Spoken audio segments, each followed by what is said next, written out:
So one of the topics of my journalism since the time that I began writing about politics involved the abuses of the post 9/11 era in the United States, what was called the War on Terror, and that obviously encompassed a lot more than just the invasion of Iraq. It encompassed the bombing under George Bush and then Barack Obama of 9 different predominantly Muslim countries. It involved a invasion and occupation of 2 of those countries. It involved regime change operations in 2 additional countries, Iraq and Afghanistan being the first 2, Libya and Syria being the next 2. A torture regime, CIA black sites, rendition, the Patriot Act, the transformation of our government at home, mass domestic spying. And what propelled me to want to do journalism in 2005 when I left the practice of law to do it was not even so much objections to specific policies that the Bush administration had adopted in the name of fighting terrorism, but really it was the climate that had been created in which dissent was very difficult. People's reputations were destroyed.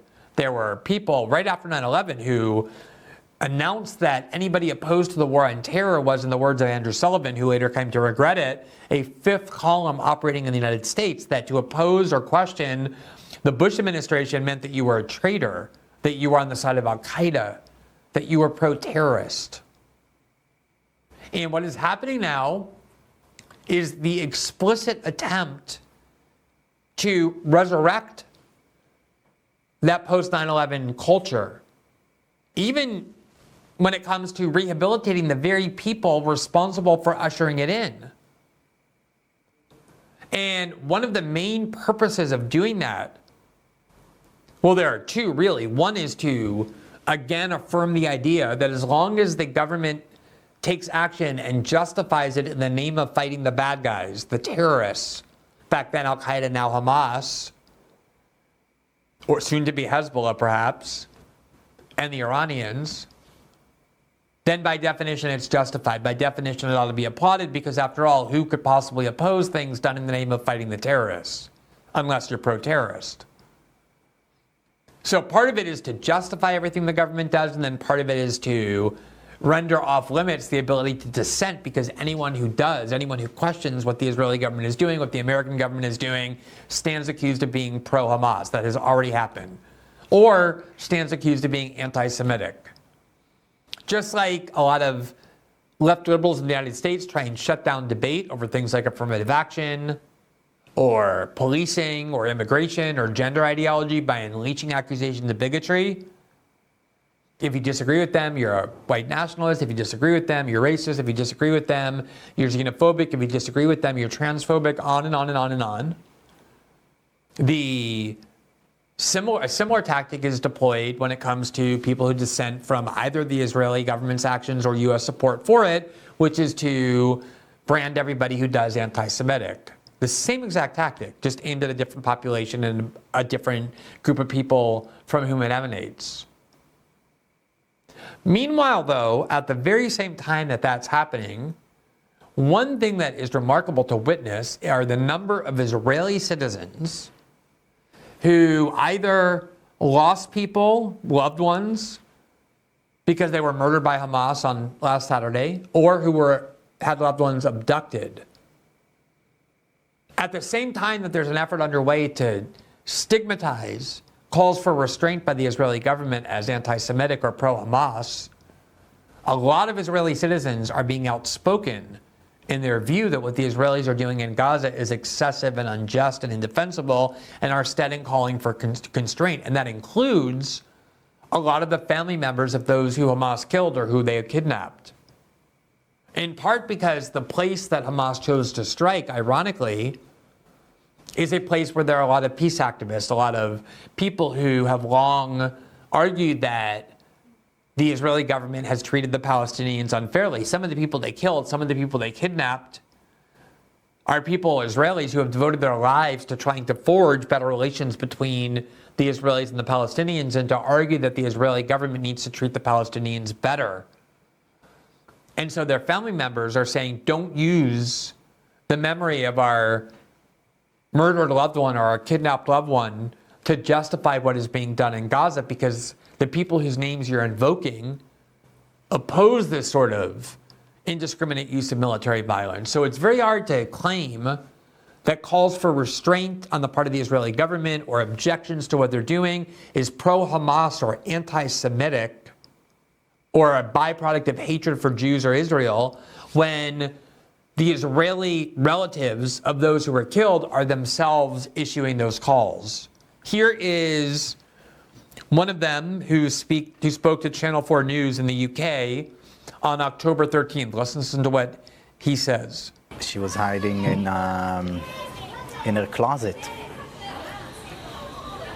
and we decided to stop talking on the phone so she wouldn't be heard. And we wrote each other, and until she wrote me there inside the house. And then we just said our goodbyes. I wrote her, I'm with you. She wrote back, I feel you. 10:54, that was the last message. He's talking about his mother, who was hiding inside a house when Hamas came. And he's describing the last conversation, the last communication he had with her. And now he's going to tell you what he believes she would have wanted based on the entirety of her life and her work, and what he believes as well as an Israeli citizen. What would your mother think of what's happening in Gaza now? She would be mortified, because you can't cure killed babies with more dead babies. We need peace. That's what she was working for all her life. I don't want people to hear what I'm saying in Israel. I stand by my message. But my friends, how can you not want, everybody to die? Pain is pain. And I talk with people from the kibbutz and we cry together. You can't mend that. But the only way to have safety and to live good lives is with peace. Vengeance isn't a strategy. Does that person seem to you to be motivated by anti-Semitism or affection for Hamas or hatred for Israel? First of all, let me just express my astonishment at the human capacity for empathy and compassion, even in a moment where I'm sure there must be immense temptations to capitulate to a desire for bloodshed and vengeance after knowing that your mother was brutally murdered. And it's almost impossible to conceive of someone capable of this level of grace and empathy and noble compassion. So let me just observe the praise I think he's due. But beyond that, the reason he's saying this is because he lives not in Tel Aviv, but very close by to the people of Gaza, the people who are now without food and water, and whose relatives are underneath rubble, alive but can't get out, or who are madly evacuating to the southern part of their country as bombs fall all around them. And what he's saying is, as somebody who lives in this region, it's very easy to call for this when you live very far and the consequences aren't near you. But what he's saying is, as somebody who lives in this region, as somebody whose mother has worked for peace, I don't think, in fact, I know that killing more Gazan babies, killing more Gazan civilians is not a solution to having Israeli babies killed. It's only going to ensure this cycle continues. Now, you don't have to agree with him.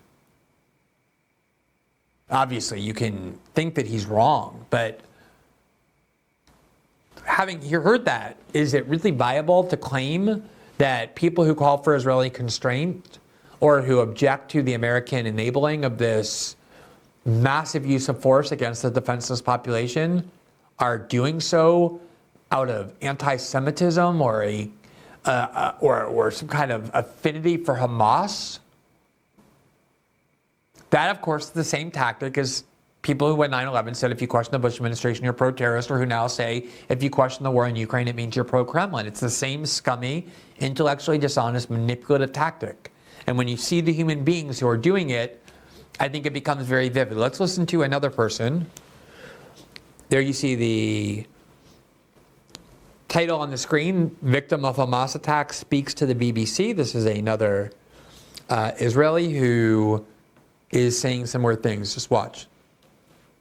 Now, of course, as you know, we've got a situation in which Israel is preparing for a ground offensive going into Gaza. What are your thoughts on the military response that we've seen from Israel this past week? Elena, I must tell you that I'm not crying for my parents. I'm crying for those who are going to lose their life in this war. We must stop the war. The war is not the answer. And I beg you, I beg all the viewers and listeners to do everything in your power to put pressure over everyone that is relevant to stop the war immediately, to freeze the situation. In our family, we are not seeking revenge. Revenge will just lead to more suffering and to more casualties. And even though it's the most horrible day, it was the most horrible loss in lives in Israel since the foundation of the country. I'm afraid that the numbers can be much bigger, an enormous number, and we must do everything to stop the war. And I'm afraid for the soldiers, for the civilians from both sides, from Gaza and in Israel, that will pay in their life. And this is why I'm crying, and this is why it was so important to me in this very hard time to go on this interview and to cry to the world, stop the war, please, just stop the war. So that's somebody whose parents were just murdered by Hamas in Israel on Saturday. And if you compare what he's saying to the people who are saying things like, I want to see Gaza turned into a parking lot, it's time to obliterate not Hamas, but all of Gaza, or to conflate Palestinian civilians with terrorists to say they're all alike. As we reviewed yesterday, there's theories now being promulgated that were copied from Osama bin Laden to claim there's no such thing as civilians in Gaza. I think that far better outcomes are likely from adopting this mindset than that one. There was an interview in the Israeli newspaper Haaretz, which again, as somebody who's been reading that newspaper for a long time, but particularly over the last week, I'm always struck, not just in this paper, but in most Israeli newspapers, at how much freer and more open the debate is about the Israeli government, Israeli actions, than it is in the United States. We should, of course, be free to criticize our own government, but also foreign governments, and yet there's much more criticism of Israel aired in Israeli newspapers than in American newspapers. There are a lot of op-eds I see in Israeli newspapers that could never see the light of day in the United States. I think it's worth asking why that is. Here, as you may recall, one of the very first videos on Saturday that was circulating about the Hamas invasion was a video of a young woman who was being carted away by Hamas, and she was crying out for her boyfriend who was on the side of the road, and he was being marched after being handcuffed, and they were both being taken back to Gaza. And there was a lot of focus on her, and this was one of the very first videos that made people connect to the pain that Israelis were experiencing. No one knows exactly what happened to her, where she is, if she's still alive or not, but her father, the father of this woman, gave an interview to Haaretz on October 17th, and Here you see the headline, father of Israeli woman abducted by Hamas, quote, Gaza parents are in pain too. Quote, I'm fighting in my own way, not with anger, through dialogue, says Yavok Argamani, whose daughter Noah was seen in a video being captured by motorcycle riding Hamas terrorists during the attack on the Supernova Musical Festival. The journalist asked this question of him, quote, what are your expectations from the government right now? And this is what her father said, quote, I don't blame anyone. Such chaos. They should do everything in their power. They should listen to the families. Our children are there. She's my only daughter. Let's do everything. Don't just use your logic. Use your emotions. Let's be honest. In Gaza, too, families are mourning their children. There, too, fathers worry about their children. They have fatalities, too. What will a few more deaths achieve? They're in pain just like us. These are a mother's feelings, a father's feelings. These are the feelings of parents, brothers, sisters, grandfathers, and grandmothers. Understand those feelings. Now, I know this sort of thing is easy to mock if that's what you're looking to do. Kind of mock it as this sort of kumbaya naivete that, oh, do you really think terrorists are going to stop killing because you issue peace for police? I know that's what a lot of people think when they hear something like this. But I think some humility rather than that kind of arrogance is called for here, especially given that these are the people who actually live in that region and who have to live with the consequences of these actions. And they've seen this over and over and over before. This is not the first time.